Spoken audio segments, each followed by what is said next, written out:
Good morning, my dear children. I am Agrawal, Miss your maths teacher. In today's maths class, we learn lowest form of a fraction. So, note down C.W. date 1/12/20 day Tuesday over your page number 6161. So, let's start. Lowest form of a fraction. A fraction in its lowest term has 1 as the only common factor between the numerator and denominator. हमें given number को lowest term तक reduce करना है जब तक हमें उनके numerator and denominator का कॉमन फैक्टर 1 हो तब तक हमें उन्हें रिड्यूस करना है. So for example there is 5 and 9. There are no other common factor between 5 and 9 other than 1. यहाँ पे 5 और 9 में 1 के अलावा कोई भी कॉमन फैक्टर नहीं है. सो 5 into 1 and 9 into 1 gives us 5 and 9. Hence 5 and 9 is in its lowest form. Understood? Both 16 and 24 can also be divided by 2 and 4 and 8. अब हमें दूसरा नंबर दिया है 16 and 24. 16 को हमने 2 से डिवाइड किया तो 8 आया. 24 को 2 से डिवाइड किया 12. अभी हमने 8 और 12 को और आगे फर्दर डिवाइड करना है तो हमें क्या मिल गया 8 2 जा 16 and 8 3 जा 8 2 जा 16 and 8 3 जा 3. 8 3 जा 24. So the lowest term क्या हो गया 2 and 3. Then reducing a fraction to its lowest term or form. To get the lowest form of a given fraction, we can use either of the two methods as follows. Keeping dividing both the numerator and denominator of the given fraction by a common factor successively till there would be no other common factor between them except 1. हमें given number को उनके common factor से divide करना है तब तक जब तक हमें कॉमन फैक्टर 1 नहीं मिल जाता दोनों के बीच में, न्यूमरेटर एंड डिनोमिनेटर के बीच में. Now turn the page.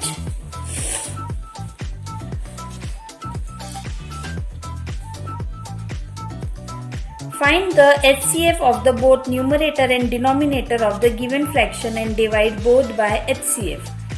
Find the lowest form of 24 and 36. HCF of 24 and 36 is 12. Then dividing numerator and denominator by 12 we get 2 and 3. Hence the 2 and 3 is the lowest form of 24 by 36. प्यारे बच्चों, इससे पहले हम exercise 4 भी solve करें. हम 1 and 2 तो copy में सॉल्व करेंगे नोटबुक में, तब उसके पहले हम क्वेश्चन नंबर 3 को भी सॉल्व करेंगे बुक में. So take out your notebook.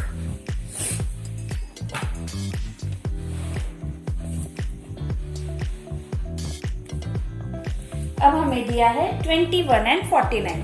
अब हम 21 और 49 को रिड्यूस करेंगे तो सबसे पहले हम लिखेंगे 21 and 49. अब 21 and 49 ऐसे कौन से टेबल में दोनों नंबर्स आते हैं तो 7 के टेबल में 7 3 जा 21 and 7 7 जा 49.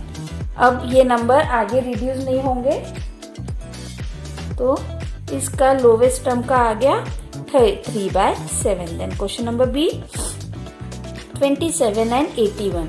27 and 81 आएंगे 9 के टेबल में. 9 3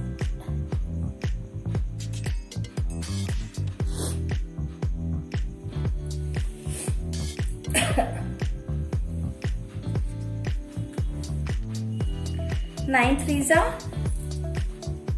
21 and 9 9 जा 81. अब ये और आगे रिड्यूस होगा कैसे 3 1 जा 3 and 3 3 जा 9. सो इसका रिड्यूसिंग टर्म आ गया 1/3. ओके. देन 35/40. 35/40 आएगा 5 के टेबल में. 5 7 जा 35 and 5 8 सा 40। सो इसका 35 एंड 40 का लोवेस्ट टर्म हो गया 7/8। Then 12 upon 30,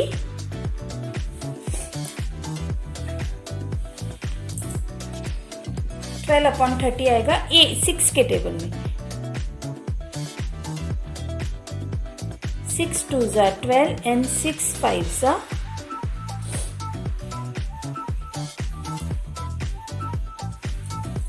30। सो रिड्यूस टर्म लोवेस्ट टर्म आ गया 2/5। देन 6 अपॉन 48, 6 अपॉन 48 के लिए आ जाएगा 6 1 ज़ा 6 एंड 6 8 ज़ा 48. Understood? Then we will move to question number 2. Reduce the given fraction to their lowest term by finding HCF of the numerator and denominator. अब हमें 56 और 24 का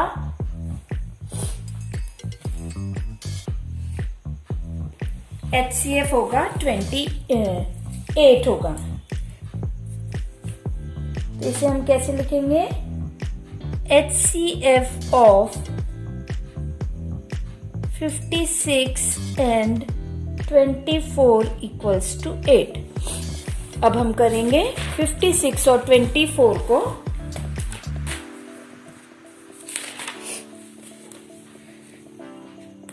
56 and 24 divided by 8 तो यहाँ पे आ जाएगा 7 और यहाँ पे आ जाएगा 3। तो इसका लोवेस्ट टर्म क्या हो गया? 7/3। अंडरस्टूड? Then 60 upon 35। अब इसका HCF क्या होगा? HCF of 60 upon 60 and 35 is 5. So therefore 60 divided by 5 and 35 divided by 5. So what we will get? 12 upon 7. Understood? Then our next question is 26 upon 65. तो HCF is 13. So therefore 26 divided by 13 and 65 divided by 13 gives us 2 upon 5। इस प्रकार से हमें solve करना है। अब 12 और 16 का HCF क्या आएगा? Very simple. HCF of 12 and 16 will be 4, है ना? तो 12 divided by 4 and 16 divided with 4 gives us 3 upon 4। उसी प्रकार से HCF of 36 and 84 will be 12, है ना? तो 36 divided with 12 and 84 divided with 12. तो 12 3s are 36 and 12 7s are 84. So our answer will be 3 upon 7. Understood? Then we will move to question number C of exercise 4B mind gym. Here it is. Check whether the given fraction are in their lowest term, right yes or no. 5/7 ये इनके lowest term में है, तो यहाँ पे हम ऐसे लिखेंगे 16 upon 28। ये 4 के टेबल में और आगे डिवाइड होता है, पर हमें यहाँ पे ये लोवेस्ट टर्म में लिखा है या नहीं ये देखना है। तो ये लोवेस्ट टर्म में नहीं है। 45 and 105 is also not in the lowest term. 3/7 is in lowest term and 11 and 13 is also in lowest term. अब आप बोलेंगे हमने डायरेक्टली कैसे सॉल्व किया? 5 is a prime number and 7 is also a prime number. जहां पे भी prime number आते हैं वो डायरेक्टली यस में आ गया, और जो भी प्राइम नंबर में नहीं आते वहां डायरेक्टली नो आ गया. Understood? So student, like this you have to solve this problem in your notebook and book. So we will meet in another video. Till then, stay home, stay safe. Bye bye.